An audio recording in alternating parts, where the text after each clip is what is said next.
horaantii qarnigii 11aad ayaa aqoontii cilmiga dawladda Islaamiyiintu aad u horumarisay fahanka iyo adeegsiga cilmi falaga. waxaa jiray dugsiyo gaar u ah barashada cilmiga xidigaha, kuwaas oo lagu baran jiray waqtiyada iyo meelaha ay ka soo baxaan xidigaha, isla markaana safarleydu u isticmaali jireen jihay ahaan. waxaa la sheegaa in bartamihii qarnigii 12aad xidigyahan Ibn Bajjah uu sheegay inuu arko laba meere oo weji madow aadna ugu dhow qorraxda, kuwaas oo horaantii qarnigii 13aad uu ku fasiray saynisyahan Aldin Shirazi inay ahaayeen meerayaasha Venus iyo Mercury. taasi waxay muujinaysaa heerka aqoonta fiican ee muslimiintu waqtigaas u lahaayeen cilmiga xidigaha iyo sida ay u isticmaali jireen. horaantii kacaankii sayniska ee qaaradda Yurub waxaa la fahmay inay meerayaashu yihiin duunyooyin dhisan lehna jir la mid ah kan dhulka. aqoonyahanadii cilmiga falagu waxay isu keeneen cilmiga xidigaha ee ka jiray dhammaan koonka. waxay ogaadeen in dayaxa iyo qorraxdu ka duwan yihiin meerayaasha kale, sidaas darteed waxay ku dareen liis ka duwan liiska meerayaasha. horaantii qarnigii 17aad waxay heleen in meerayaasha Jupiter iyo Saturn yihiin duni ka weyn dhulka. tan iyo intii laga gaarayay qarnigii 19aad fahanka iyo aqoonta xidigaha iyo meerayaashu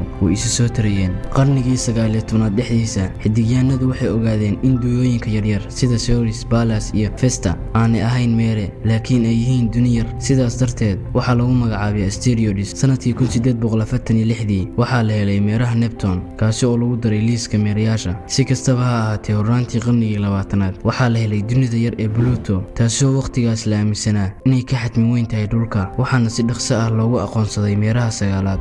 qarnigii 21aad wuxuu ku bilaabmay iyadoo aqoon fiican loo leeyahay meerayaasha, dayaxa, qorraxda, duunyooyinka yaryar ee loo yaqaano Asteroids, iyo dhammaan walxaha ku dhex jira bahda midaysay qorraxda. sidoo kale waxaa muran adag ka aloosmay in Pluto ay ka mid ahaato meerayaasha iyo in loo aqoonsanaado duni yar. ugu dambeyn, sanadkii 2006 waxaa la isla afgartay in Pluto loo yaqaano duni yar, taasi oo ka dhigaysa tirada meerayaasha 8 meere. dhinaca kale, maadaama tiknoolajiyadda ilbaxnimada dadku horumartay, waxaa la sameeyey teleskoobyo waaweyn oo lagu fiirinayo baha-qoraxeedyo kale, galaksiyo kale iyo dhammaan xidigaha ku baahsan koonka. sidoo kale, waqtigan waxaa la dul tegay dayaxa, dayax-gacmeedyo iyo satelleedyo ayaa hawada loo diray. dayax-gacmeed isagoo ismaamulayo ayaa Mars lagu dejiyey. xidiga badan iyo galaksiyo badan waa la magacaabay.